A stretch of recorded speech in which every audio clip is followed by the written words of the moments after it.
And now it's time for Famous Britons, the show in which Jack Worthing, that's me, interviews some of our more celebrated countrymen from history. Now today we have in our studio Her Majesty Queen Mary, fondly known to history as Bloody Mary for massacring Protestants and marrying a Spaniard. And don't confuse me with Mary Queen of Scots either. I'll be very cross. Now, no, of course not, Your Majesty. But she was an idiot. And your sister Elizabeth had her beheaded, didn't she? Jack, that vixen Elizabeth. Do you know, I should have had her head cut off.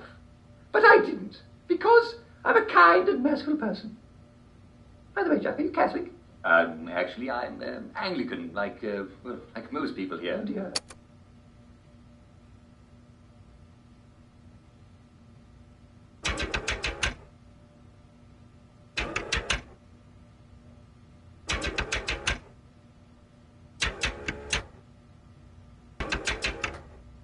I think we better put you down for a beheading. After the interview, perhaps? We could convert. That sounds much more jolly.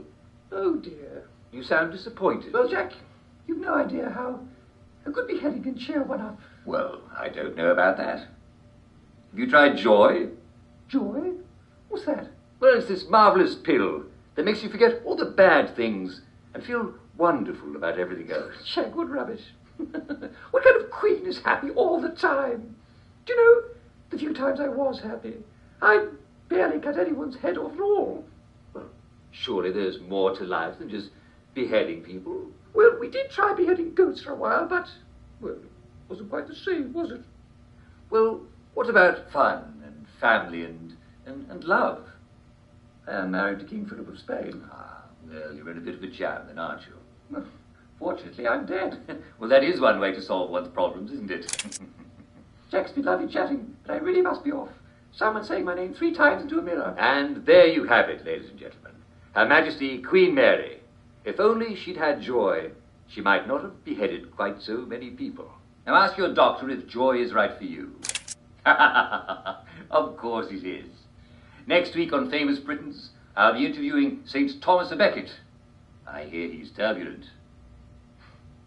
Well, I'm afraid we've come to the end of our time. Tune in later for more Uncle Jack.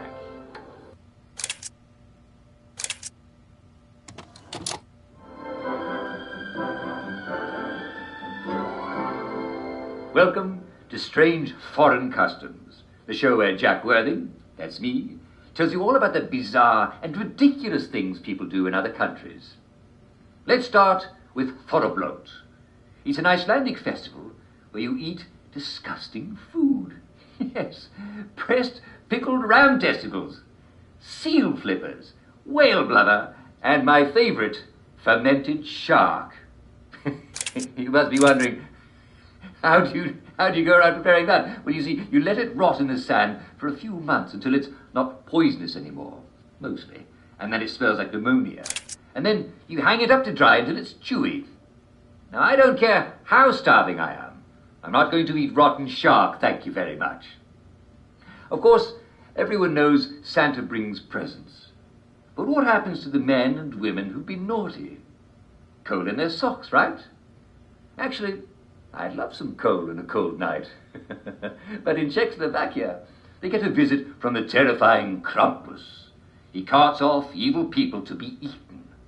Do I have your attention now? Now, I know you've all been good this year, and if you haven't, well, I don't want to hear about it.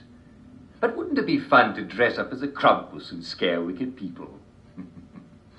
Now, when I was traveling in Mexico back in, well, I can't remember when, but I found the most enchanting, strange custom.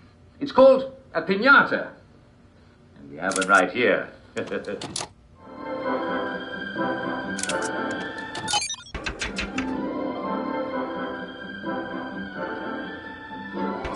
And now it's time for I Hear You, the show where Jack Worthing, that's me, answers your letters and questions about our life in beautiful Wellington Wells. This one is from Richard Starkey of Biddleston Road. Dear Uncle Jack, is it true there are blind albino mole people living beneath our fair city? That's what my friends say. I thought I saw one too, but I wasn't sure, as we'd all had a bit too much to drink, and my memory, of course, is a bit fuzzy. Dear Richard, of course there aren't mole people. This isn't London. There are no